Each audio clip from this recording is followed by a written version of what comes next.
গোয়েন্দা সূত্রে জানা যায়, সুন্দরবনের কুখ্যাত ডাকাত দুলাভাই বাহিনী ডাকাতির উদ্দেশ্যে খুলনার ডাকব থানাধীন সুন্দরবনের কুমড়োকাঠি খাল সংলগ্ন এলাকায় অবস্থান করছে।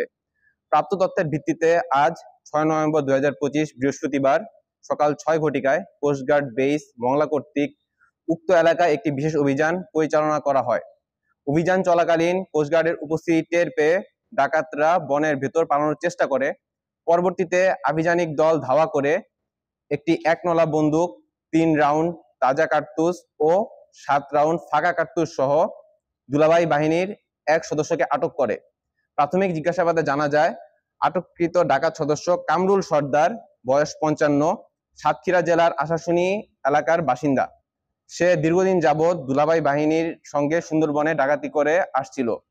জব্দকৃত অস্ত্র, গোলাবারুদ এবং আটককৃত ব্যক্তির পরবর্তী আইনানুগ ব্যবস্থা গ্রহণের কার্যক্রম প্রক্রিয়াধীন রয়েছে।